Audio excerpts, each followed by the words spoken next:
all they have to do is raise a question that makes you think, aha, I don't have to do it.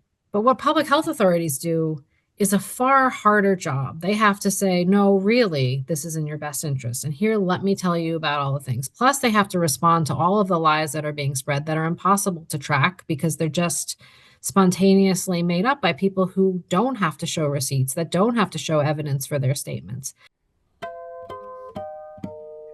Hello and welcome to Cambridge Forum, coming to you live via Zoom. I'm Mary Stack, the Executive Director, and today we're taking an incisive look at the state of our current public health system in the light of the next pandemic, and on the very day that Trump has withdrawn America from the World Health Organization. Alarm bells were sounded early in December when the Lancet, perhaps the world's top medical journal, published an entire issue dedicated to the US public health system. It both lauded America's remarkable global achievements in this field, but also worried for its future under a second Trump administration. Well, we'll get to the implications of this larger debate in a moment, but first, let's start by looking at the latest outbreak of avian flu, which has spread from birds to cattle and so far has caused 67 human cases, including one death in Louisiana earlier this month. We're very fortunate today to have three wonderful speakers to help us understand the scale of this problem and perhaps suggest some solutions. First, we have Dr. Kritika Kubhali, who is an infectious disease physician who works in global health and was part of the World Health Organization's response to both COVID and monkeypox. We have Crawford Killian, who's a Canadian health and science reporter who's been blogging about H5N1 avian flu and other potential hazards to global health for some decades. He writes regularly for the Tyee in Vancouver. Completing the trio is Professor Jennifer Nuzzo, who's joining us from Brown University, where she's an epidemiologist and also director of the Pandemic Center. So welcome to all three. Thank you for joining us. Thank you. Well, let's start with Professor Nuzzo. Avian flu has been around for about 25 years. In 1997, there was an outbreak of H5N1 in Hong Kong, which was effectively contained by Dr. Margaret Chan, and she culled the poultry and she banned imports. Globally, we've recently seen the decimation of 60 million wild and domestic birds. This is since 2022, as well as deaths in other animals. Why is this virus so hard to contain? Yeah, it's a great question. And first of all, just say thanks for hosting this conversation and having me be part of it. As you said, H5N1 is a virus that we have been tracking and worrying about for quite a long time.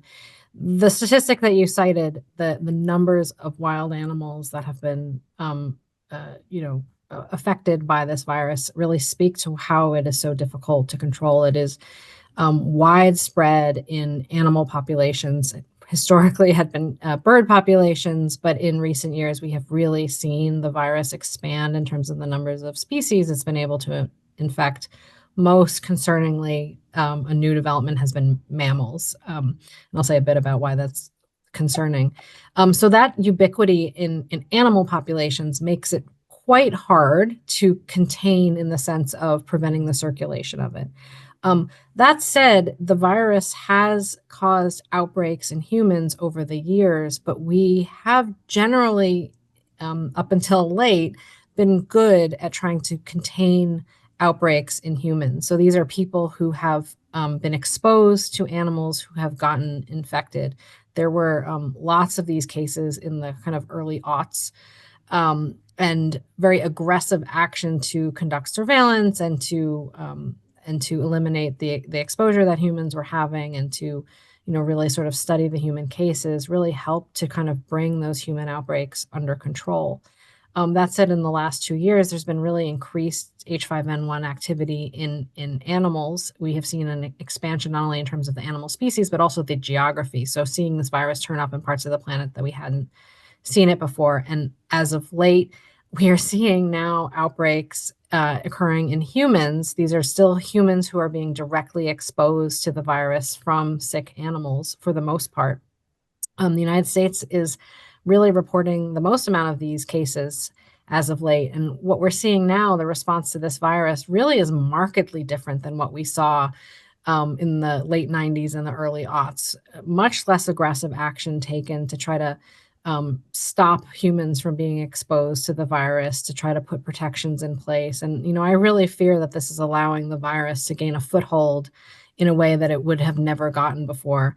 My deepest worry is not only for the humans who are being exposed to this virus and the fact that they could potentially become severely ill, but that it really is starting, in my view, giving the virus a runway to be able to gain new abilities, and in particular, worrying that the virus could gain the ability to more easily infect humans directly. And the worst case scenario would be if the virus could develop the ability to spread easily between humans. That hasn't happened yet, but if it did happen, that would start another pandemic. And so that's why a lot of people are talking a lot about H5N1 right now, in part because of these new worries. Crawford, you're up in Canada there. Yes. And I've just come back from California, where there is a state of emergency in California because so many dairy cattle have been infected with this. What's it like from your perspective up there? Because I think you've had a pretty bad time in Canada. We have in our backyard here in Vancouver, we have the Fraser Valley, which is very heavily agricultural and which has been dealing with H5N1 in poultry operations for at least a year, I would think.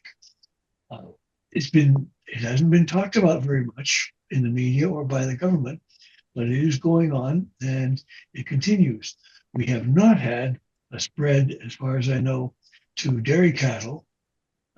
Fortunately, because one thing that Canada and the US don't trade is milk. We may occasionally, or cattle themselves. We ship cheese and so forth back and forth, but not dairy cattle. So we have had, however, one human case whose how she caught it is uncertain. She was a very sick girl for several weeks.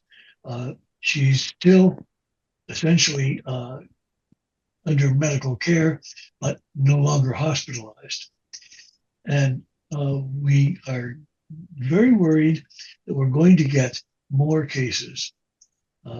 And as well as, dealing with the COVID and RSV and flu that we are routinely dealing with this winter. Okay, there are lots of different strains of this H5N1. It's not just one strain, so it's similar to COVID in that respect. And some are more deadly than others. And apparently Moderna is currently developing an mRNA vaccine that we developed for COVID.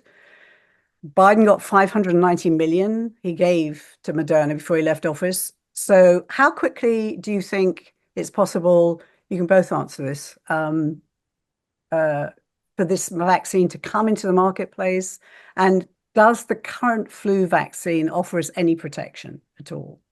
I think it's great that we're investing in mRNA technology to develop avian flu vaccines. I think we should have probably done this a while ago, but I'm glad that the Biden administration went ahead and doing that.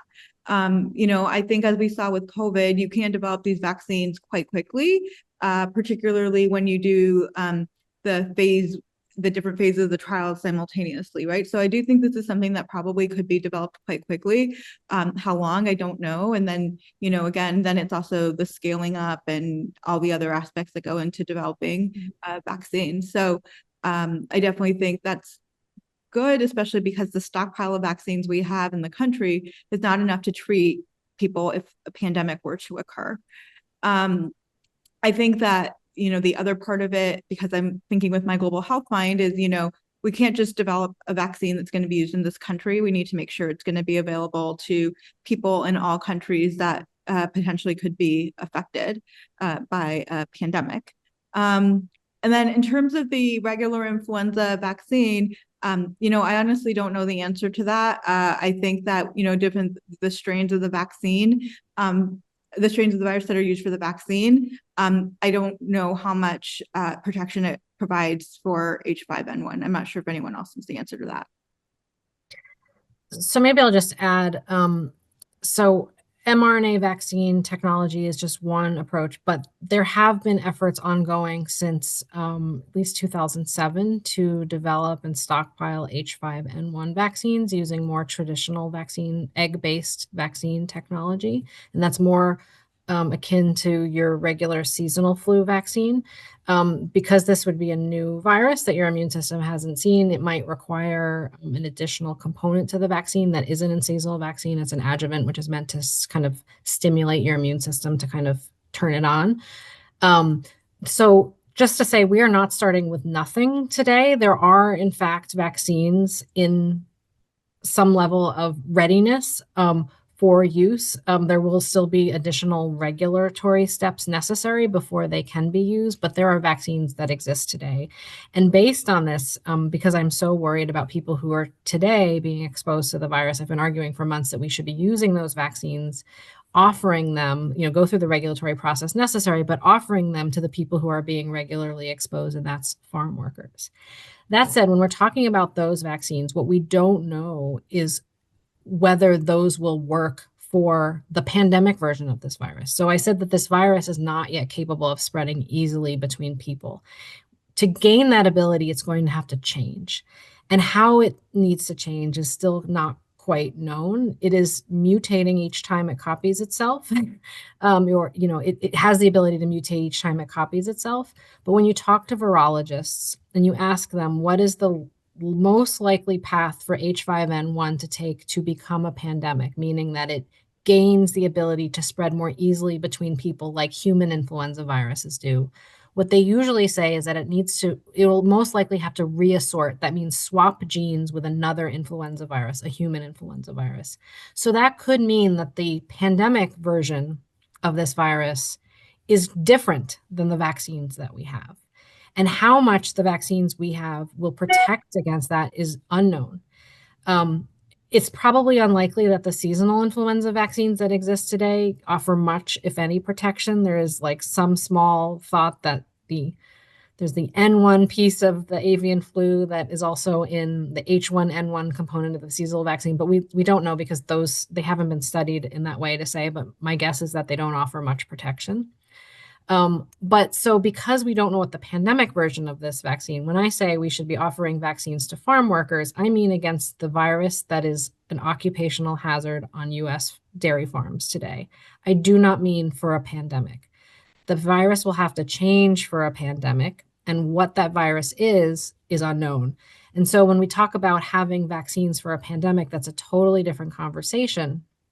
That's one of the reasons why they're investing in mRNA vaccines, which theoretically have the ability to be changed more quickly to whatever that version of the virus is. And that's why it is important to keep investing and keep innovating in vaccines, and also to increase supplies to address the very fair points that Kritika raised about global equity and access to vaccines, making sure that we have enough vaccines for everyone who needs it.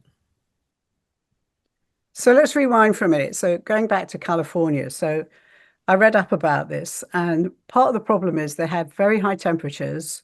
A lot of the farm workers are undocumented. They certainly don't have healthcare. So they're not even going to say if they feel unwell because A, they can't afford to be out of work. And secondly, they don't want to be in a public health chain that's involving any kind of identification.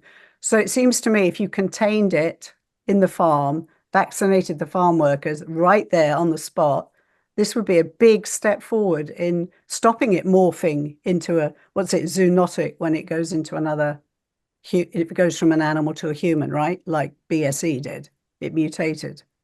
Well, I'm not going to say that the vaccines are the strategy for preventing people from getting infected. I think we've learned with COVID that respiratory viruses are they produce symptoms quite quickly. I think that the use of vaccines and what I'm arguing for is to make sure that farm workers don't wind up in the hospital, and so that they may have some enhanced protection against this virus that would save lives.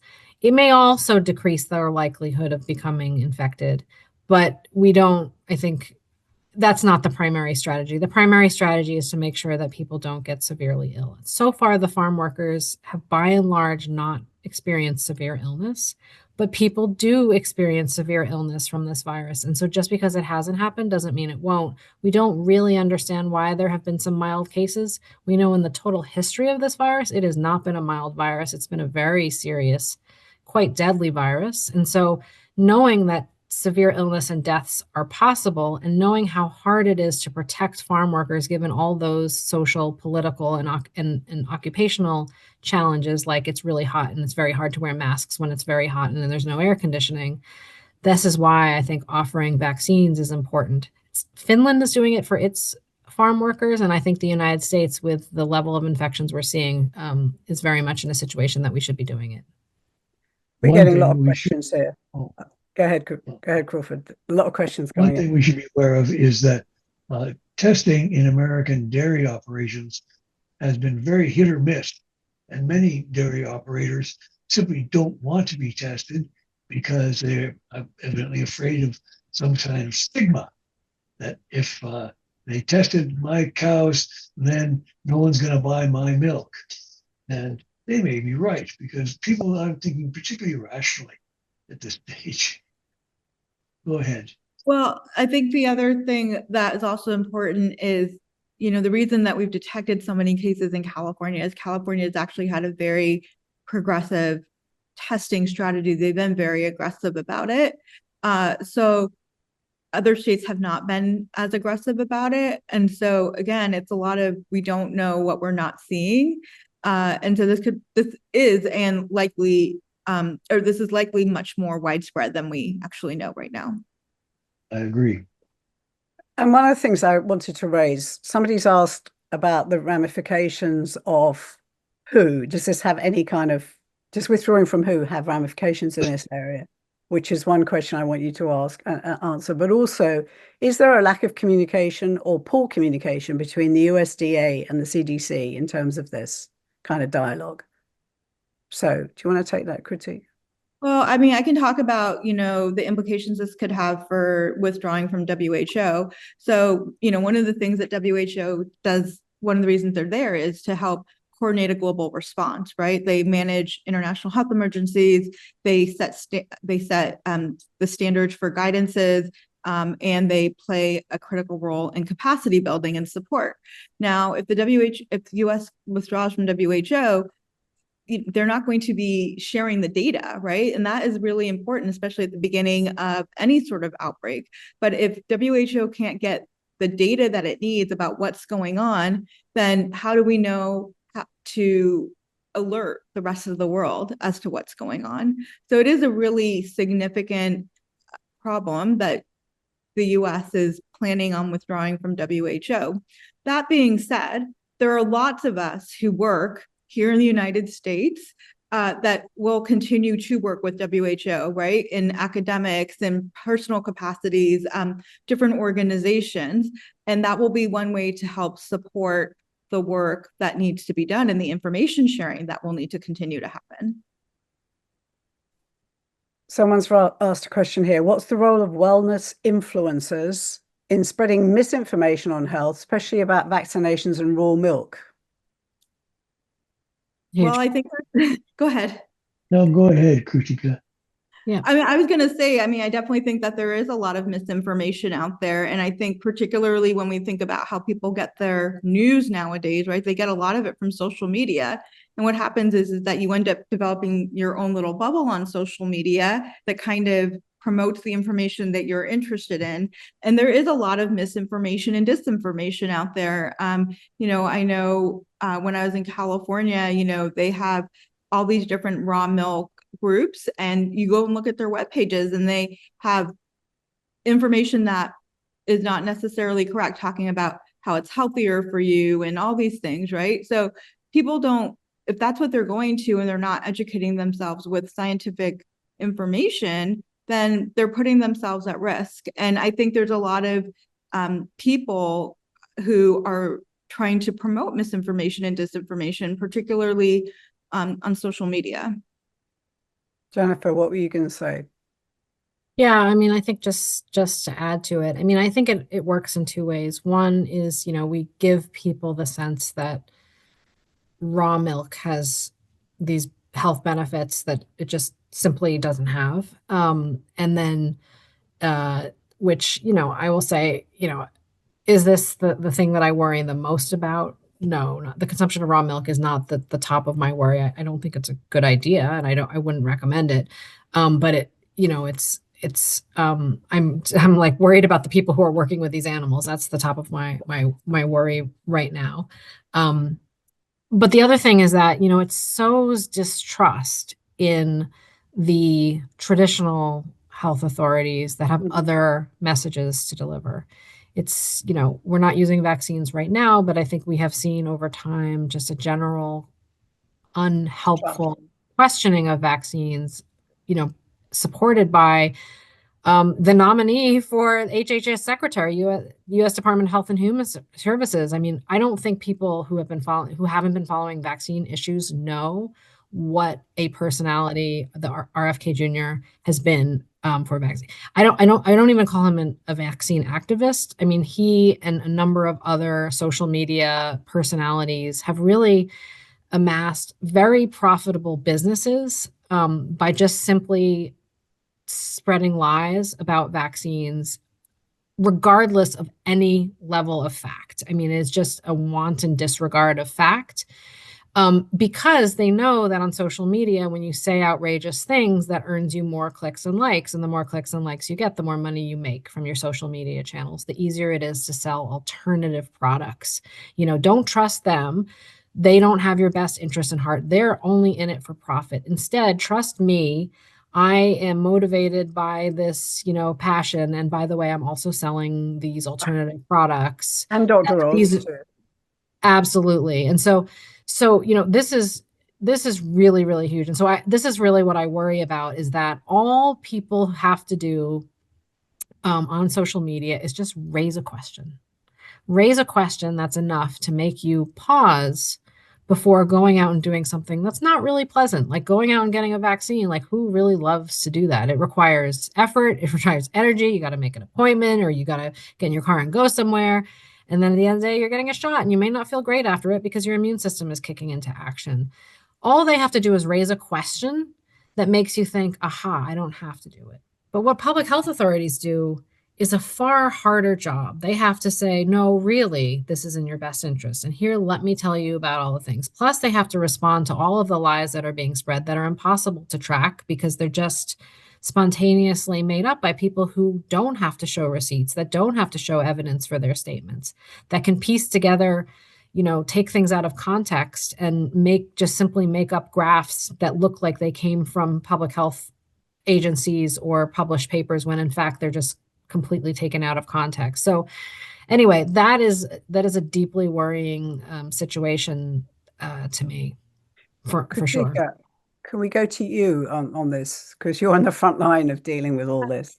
Yeah, no, and I think Jen made some really great points. And I will tell you that, being on the front lines, being a physician who cares for patients, it makes things really challenging, right? I remember during COVID, when the COVID vaccines came out, and I was trying to talk to patients about getting vaccinated, in addition to all the other reasons why they're seeing me, they're showing me posts on Facebook, on Twitter, on TikTok that are just rampant misinformation about, if you get this vaccine, it's going to insert a microchip in you, or if you get a vaccine, it's going to cause autism, and all these different things. And so you're trying to spend time to explain to patients, why they need to get vaccinated, but B, why this information is incorrect. And it can become very challenging with, especially now, given how politicized things have become, and we're seeing it reverberate onto other vaccines, right? So I see it reverberating onto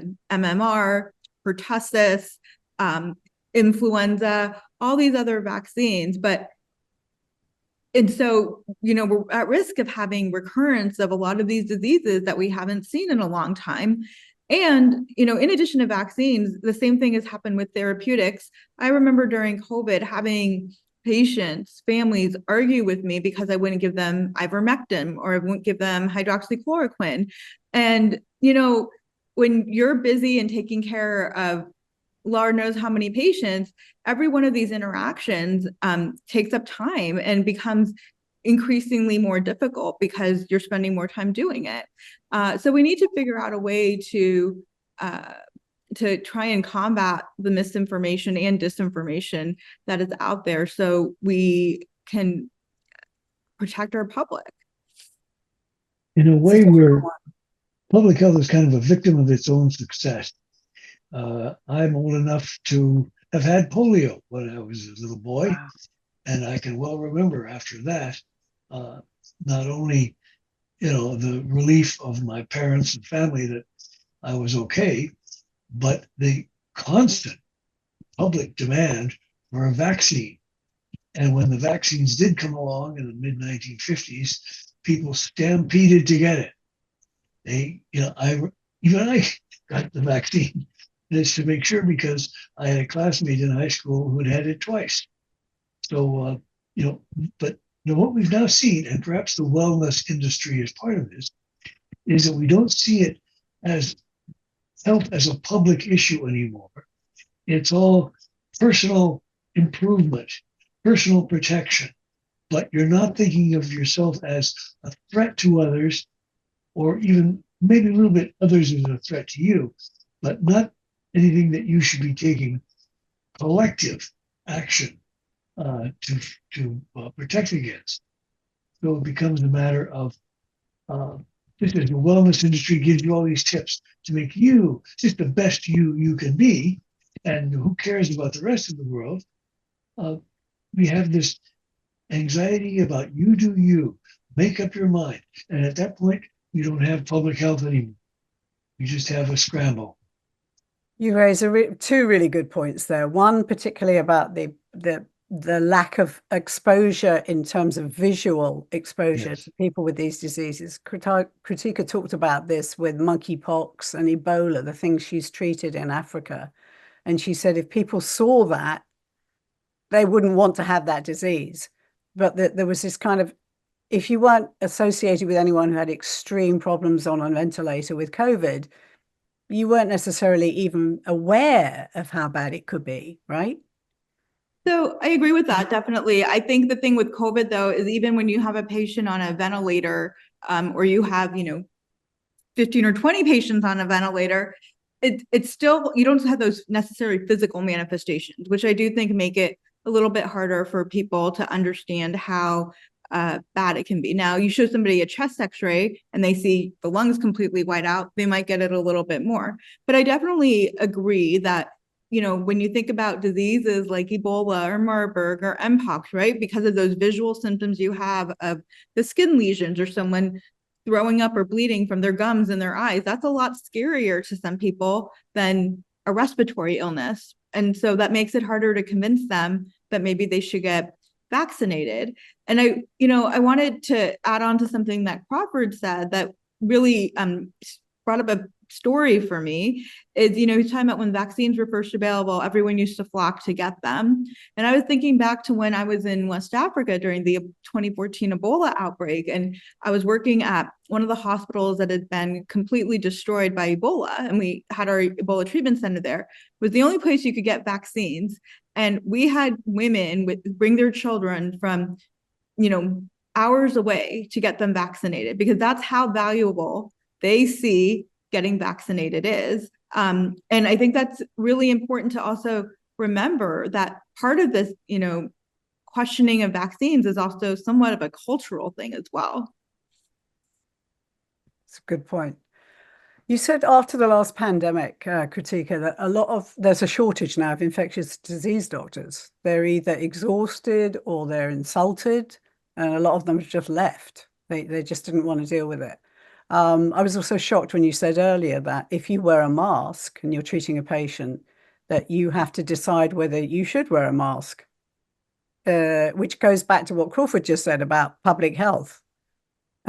The fact is, you're a doctor treating hundreds of patients, you're a valuable commodity. It stands to reason that you should protect your health. So that's all gone out the window. That whole mentality is not in operation. So you said you have to think of the emotional health in the room which to me is like one of these, well, on the totem pole of what's important in that situation is way down the bottom. Yeah, I mean, first of all, yes, there is a shortage of not just infectious disease physicians, but infectious disease epidemiologists, people going into public health, and that is really concerning, right? I think there's many reasons why people aren't going into it anymore.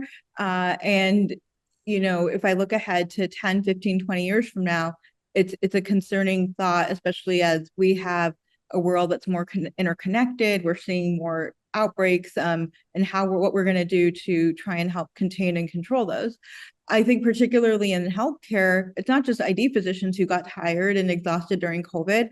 A lot of physicians did, but particularly ID physicians, because they were the ones, seeing the patients, helping with the hospital policies, doing lots of different things. And I think part of what made people really tired was being overworked, and also a lot of the negativity people got. I have colleagues and friends who worked in health departments who ended up resigning their positions because they got really tired of the constant harassment, so to speak. And that does take a toll on anyone. And so I think that was really hard. And I think when I think about our readiness for the next pandemic, I am concerned because I don't think we have the healthcare infrastructure that we need. I think we're starting behind the 8 ball in terms of public awareness and engagement and trust. And I think that, unfortunately, infectious diseases has become extremely politicized, and we need to find a way to overcome that and come together if we're going to counter some of the threats we're seeing now and future ones that may arise. Someone's just raised an interesting point here. The US military has strict vaccination requirements for its personnel. Are these requirements safe from RFK Jr. and the irrational Trump administration, demolition crew? My military experience is 60 years out of date, but I will recall before I started basic training, I was part of a line of kids marched through between two guys with these pressure guns. They weren't hypodermic needles. They just blast the vaccine right through your skin. And no one asked us, pretty please, or do you have any moral objections to this vaccine? It was just move on, take your shots and shut up. And I would suspect that now the military would not be very happy about exempting its personnel from diseases that they know damn well would impair their effectiveness. After all, it was the Crimean War and the death toll from infectious diseases that Florence Nightingale analyzed that finally made the British military realize they had to take public health very seriously. Interesting point. Can I just raise, just to answer that, we can talk about what could happen, but I would say that there would be nothing that would make the US military more vulnerable to attack from a foreign adversary than for the United States government to, in any way, not have a military that's vaccinated and protected against infectious diseases. We are, in addition to worrying about threats from naturally occurring infections, we are also worried about the misuse of biology from thinking adversaries, including nation states. So vaccination of the US military is not just about protecting public health in the US and just protecting them from disease. It's also about troop readiness, military personnel readiness, and making sure we are protected against all of the kind of weapons that could be lobbed against the United States and its military personnel. Good point. So let's take a quick look at something that I was looking at before the program, which is, I think, what people forget, because clearly they forget all the paraphernalia we went through in the last administration, Trump's first administration, where he was telling people to drink bleach. And, I mean, you actually had people asking you this, didn't you, in the ER, Kritika, asking for some of the concoctions that he had said were beneficial. Yeah, definitely. After he made that comment, I think it was in April of 2020. I mean, I didn't just have questions about this. I think there's actually data and published data that shows that calls to like poison control centers and emergency departments went up because people heard that and then they went ahead and either did it or were asking about it. So, I think it is another example of how our leaders need to be very careful in what they say and stay grounded in facts and evidence. So here's a slide, if we've got it, and it just shows you in the first 6 months of 2021, that's the drop in the percentage of deaths. So 37% there were unvaccinated, and then down at the bottom, 0.8% died 21 days after the second dose. So these are the sorts of figures, real figures and stats that people should be looking at. All right, the second one, this is showing how vaccines have effectively eliminated some of the worst infectious diseases of the 20th century. Going back to what you were saying about polio there, Crawford, where pre-vaccine, you had 16,000 cases. Post-vaccine, there was 0. And the same for measles, which is now on the rise again, measles.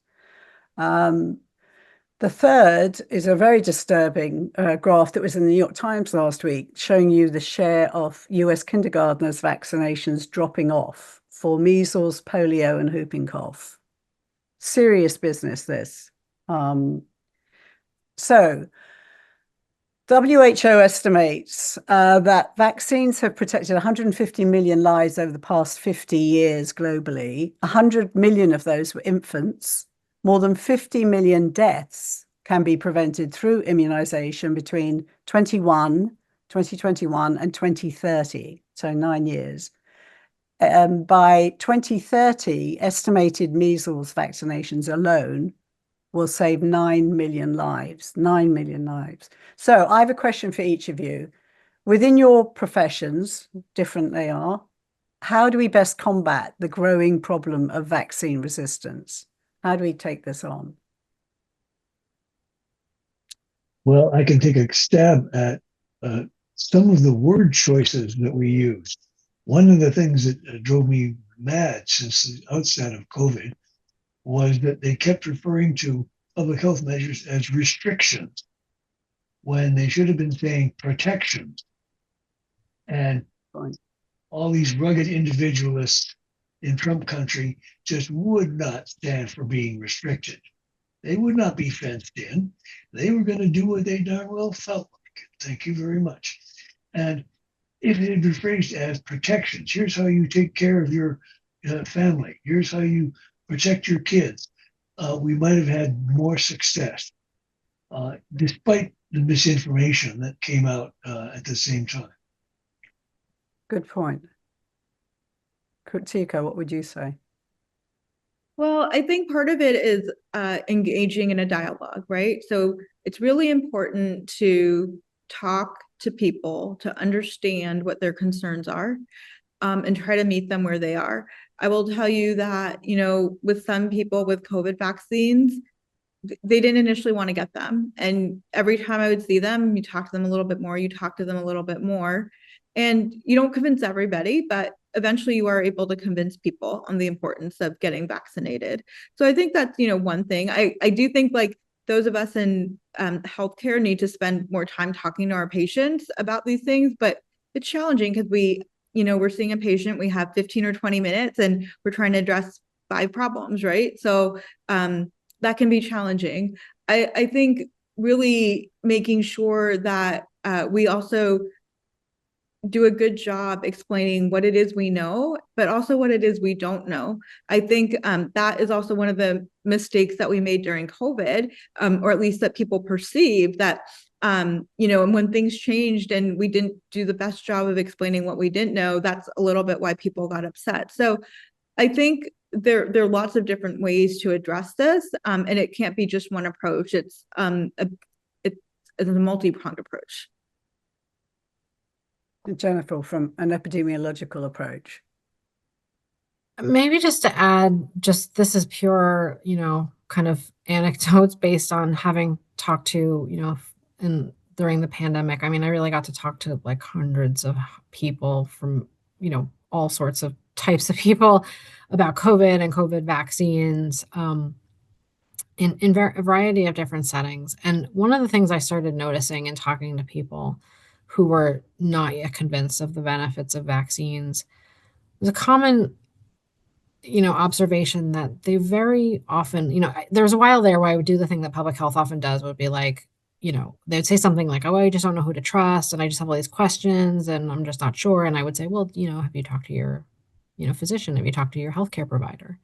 And I stopped saying that because more and more and more, I kept finding that the people I was having those conversations with didn't have healthcare providers. So I think there is a larger infrastructure issue that we need to talk about. You can't just show up in people's lives in a public health emergency and say, here, we know we don't care about you and your routine health concerns, but we have something for you. I just think that that's not the good time and good place to start that conversation. And I remember when the vaccines first became authorized for use in kids, as a mom of two young kids, I got getting an email from my kid's pediatrician's office saying, don't call us if you have questions about the vaccines.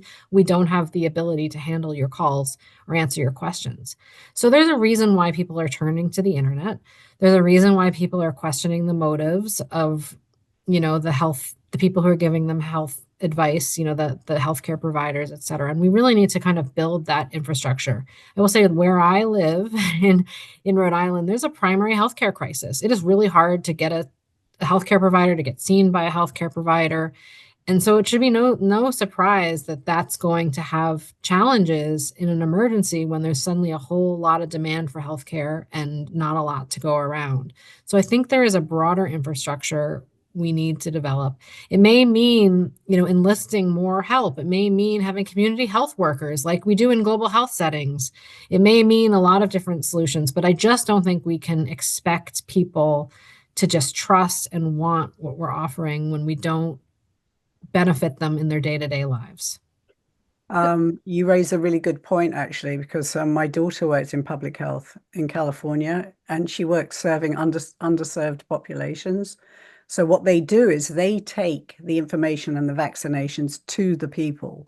They go out in buses to their areas, speaking in their language. They don't ask for any kind of medical identification or anything. They explain, this is good, this will benefit you, and you can have it here now for free. And it really works. It works in ways that these people don't have a primary care physician, So I would agree with that. I think it's also the same in, certain parts of the country where they're very rural populations. I was helping lead our vaccine rollout in South Carolina when I was there. And the hardest communities to reach were the rural communities. And we did the same thing. We would go out to them and we would work with leaders in the community who were trusted. So barbershops, churches, things like that. And they would be the ones that would kind of help us deliver the message. And this is not unsimilar to what we do in other parts of the world when it comes to vaccine campaigns, right? So we've done this in many parts of the world. We work with the communities, and I think that's really quite important. And I also do think that what Jen said is absolutely correct.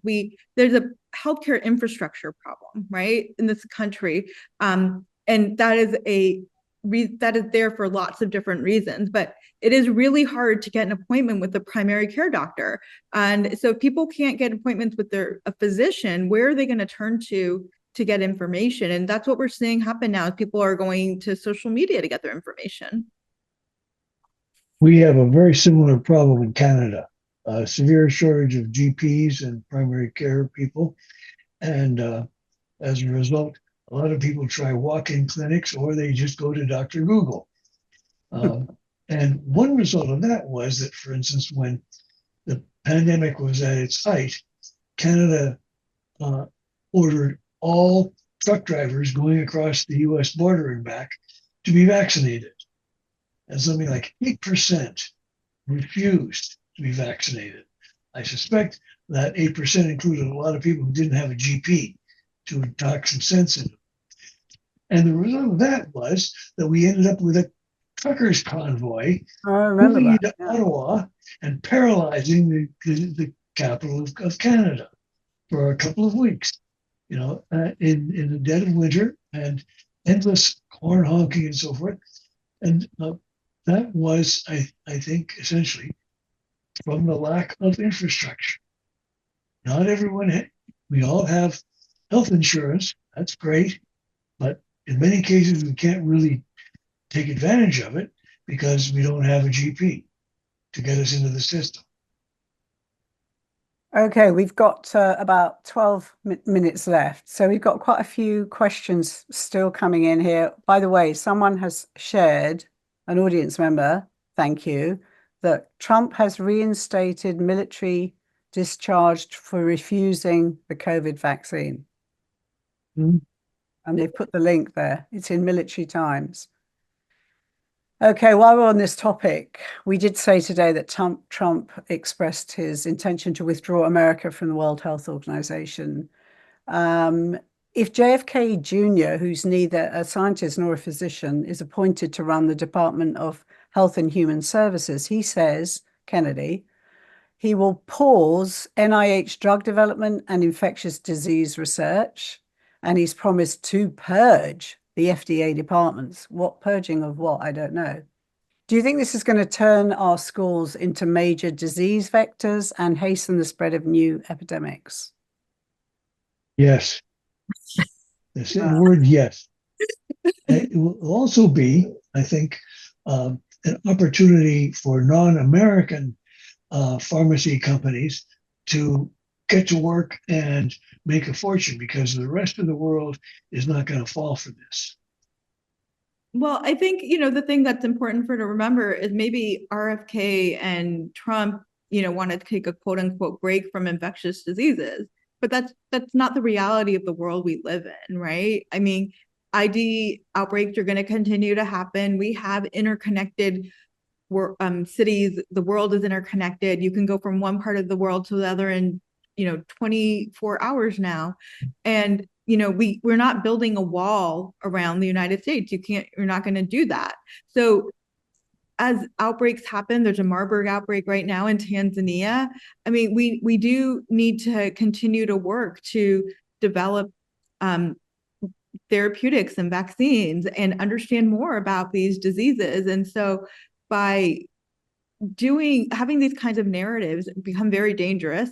I think the other thing that is happening is I know colleagues in CDC, FDA, NIH, HHS, who are in the process of leaving, retiring, because they don't want to work under these types of circumstances. And when you think about what that does for the US role in terms of maintaining our leadership in global health, that's a very sad thing to have happen. I just want to add that there's been a little bit of a debate in saying that, we'll take a pause in infectious diseases for 8 years and instead focus on chronic illnesses. First of all, chronic illnesses are really important, but to suggest that you can do work on one without tackling the other, it just represents just a complete misunderstanding of biology. Very much increasingly, we see the connection between infectious diseases and chronic illness, including, multiple sclerosis, which affects a lot of Americans, in recent years have come to understand the role of virus in potentially, the onset of multiple sclerosis, still trying to work that out. But so increasingly, we're seeing a connection between infectious diseases and chronic illnesses. So if you truly care about combating chronic illnesses, you can't ignore infectious diseases and vice versa. We know that people who have chronic illness, when they get an infectious disease, that worsens their health. So you have to address both. The body is a closed system. And I think one of the reasons why we keep saying that RFK Jr. is unfit to serve as Secretary of HHS is by issuing statements like that just show a complete misunderstanding or disregard for biology and evidence. The other thing is that RFK Jr. doesn't have to do anything to be problematic. Just having the microphone of a cabinet secretary has will do damage. It will do damage to public confidence in vaccines. It'll do damage. He said that he's not opposed to vaccines, that he just wants to make sure they're safe. I have no faith that there will be an honest look at the evidence, that there will just be a cherry picking of, spurious data points in order to make an argument and not relying on evidence to guide decisions in what is one of the most important cabinet level jobs that will affect the health and lives of every single American is just disqualifying. Good point. So we got a couple more things I just wanted to ask. As a journalist, Crawford, in Canada, you've been looking at science and health for a long time now around the world. What are your chief concerns right now for future public health? The chief concern I have, and particularly in regard to a possible pandemic coming out of H5N1, is that governments around the world are really scared of their own people. And I think they are worried that if we try to restore the kind of lockdowns, as they were called, which they weren't, that everyone will rise up in revolt. Even China finally relaxed its protections, and they took about 2 million casualties in 2 months when COVID spread through the country. And then they just soldiered on. But what we saw was a situation in which public health asked too much for the right wing, and they thought their freedoms were being impinged on, and they asked too little as far as the left wing was concerned, because they weren't following through on things like masking, recognizing that this was an aerosol and not droplets and so forth, so that public health lost support on both sides and isn't doing so well in the middle either. And with the lack of political support, public health agencies in Canada are lying pretty low these days. They'll tell you as little as possible about the state of various outbreaks. Not much. Yeah. So what can individuals do? Any advice for anyone to protect themselves from, obviously you can't protect from all future pandemics because some of them haven't happened yet, but obviously you want to keep your vaccination record up to date with your COVID jabs, etc., and all your other vaccinations, and probably carry a mask for when you need to use it. Correct? Don't drink raw milk. Can you suggest anything else other than go to bona fide websites to get information, like the CDC? I would actually send a few emails to my provincial minister of health and the federal chief medical officer of health to say, stay in there. You have your friends, you have supporters. We need you more than ever. I mean, maybe just so that people aren't completely depressed, just to say that public health, at least in the United States, has long been, the United States is a federated system. So public health, the responsibilities and the authorities rest with the states. And in many states, the locus of action is in communities. So I don't think that all is lost. While I am very concerned about US federal leadership, just to say that, what matters is what happens in your community. And that's where people have the ability to act, the ability to weigh in, the ability to make their voices heard. And I think preparedness is as much a bottom-up exercise as it is a top-down exercise. And so really we should be asking our communities, if a pandemic were to happen or some serious event were to happen, are we ready? What would we want to do? What measures would we want to take in response to it? What measures are we willing to come together to do? And what measures may be just too far out of reach, and what can we do instead?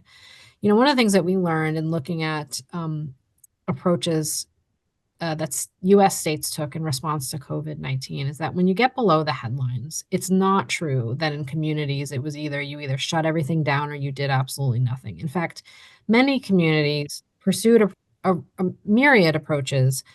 In some places, they couldn't enforce mask mandates, but they had local leaders who talked frequently about the benefits of masks.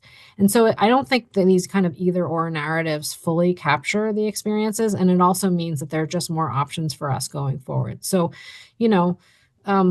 look in your backyard, talk to your neighbors, talk to your, mayor, talk to your local officials. That's really where I think most of the action is anyway. And that's where we have, I think, the power to make important change. Also, I think before you come in, critique, I think if some body, local health authorities or some interim entity could safeguard doctors from having to do all this, and so they could just do their job, they shouldn't have to take part in a great diatribe with somebody when they come into the ER room because they haven't got the time. That's not their job. Have that discussion with a primary care, and if you don't, then this is where you need a health education council, a local health education with outreach that answers these questions. Did you want to add anything to that, Kritika?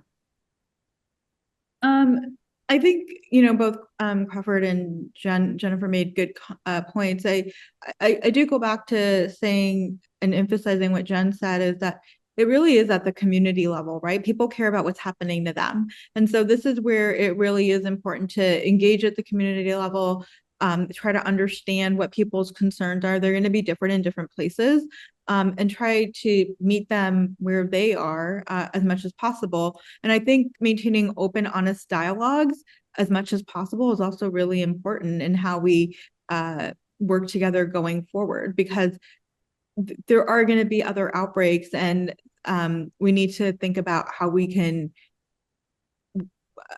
effectively all work together to manage them. A last question's come in here. Can one trust AI if it becomes available to doctors? No. As a doctor, go ahead. Some people are saying great things about AI as diagnosis and so forth.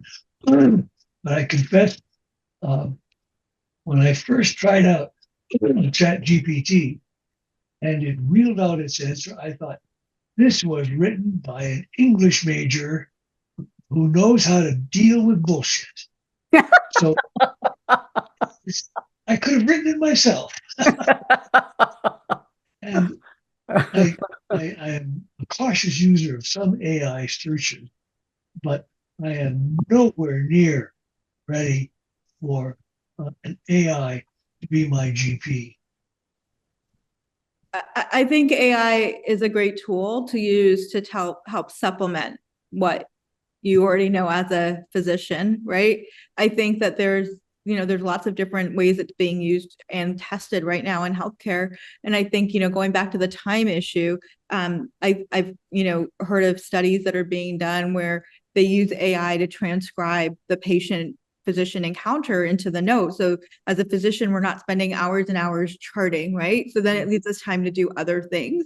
So I think there's more to come. I think there's a lot of completely different set of issues you need to think about when it comes to AI, ethics, privacy, all those things. But I think that there is a way that can be integrated into healthcare in an effective manner, not just, when it comes to treatment, but also when it comes to the education of our public. Do you have anything to add, Jennifer? I think it's going to be what we make of it, and I think there's enormous promise. That said, the Google AI results said that I was a journalist at the New York Times, so I didn't know I was that talented. That's great. Well, listen, I want to thank you all, not just for being with us today and giving of your time and your expertise, but for doing the work that you do, because you're all very important parts of the whole cog. And not an easy job, but an important job. Do not be deterred. We appreciate you. Some of us appreciate you. So thank you to Dr. Kritika Kopali, Crawford Killian, and Professor Jennifer Nuzzo for all their work and their help today. Thank you all for joining us today, and hope to see you shortly. Bye-bye.